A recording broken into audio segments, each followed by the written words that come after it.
you're completing the legs in 5 visits or fewer, which is why we often see a 90 average can compete with a 99 because you're having 16, 17 or 18 darts. So it's the same amount of visits to the board.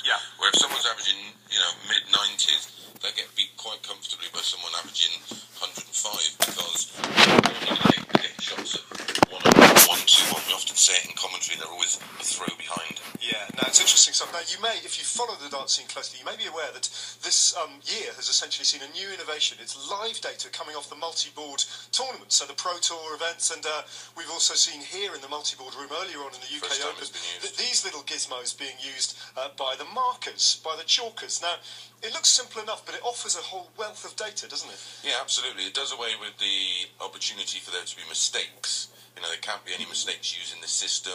No more chalkboards, no more wiping the boards. Every dart that's thrown is recorded. I put in sort of 26. That would probably be sort of my standard. But yeah, and then that all goes back into the cloud. And users, whether you tablet, phone, computer at home, you can literally follow it throw for throw. So it ends up like creating data like this, which looks kind of a bit baffling. It's a big old spreadsheet of information, but drill down into it. Everybody that's played in this event, all the information is within this Dart Connect app. So we can even look at, say, Rob Cross, he's a tournament average of 99 out. First down dart average, 109.6. All of his finishing stats, all of his stats in terms of how many 180s per leg. So people who are genuinely interested into the numbers side of the game, this is life-saving for me. So, for example, Corey Cadby here, and if we just press on this number, he's played 5 matches so far in the UK Open to get to the final. I think we're going to find that information. There we go. So that's plotted his graph. Yeah, it's plotted his graph. So who he played against, the opponent's average, and as you can see, steadily got better and better and better and better, and so much so in that last match, his highest average of the tournament, 99.9. And we can just track every bit of information. We can get his tournament average up there, Gary Anderson's tournament average, and the graph there from Gary Anderson himself. But every player that's played, competed, you can go back to all the UK Open qualifiers. Every dart they've thrown in that map, in every match they played, all the information is in there. And I know, Chris, that there is a little bit of a debate in the darts world between players, if you like, of your generation and the current generation. The averages have gone up. Oh, absolutely. When are we going to hit the ceiling?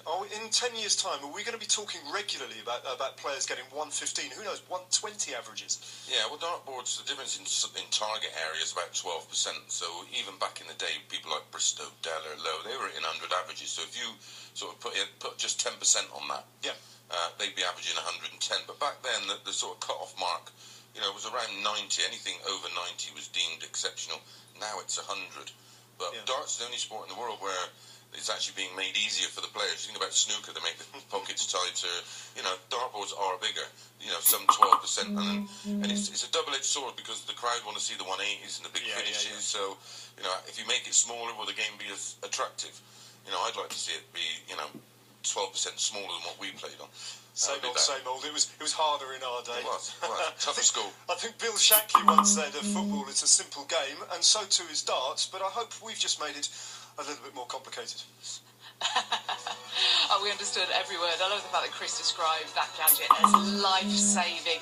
Bless him. Well, we are less than 10 minutes away from the UK Open final.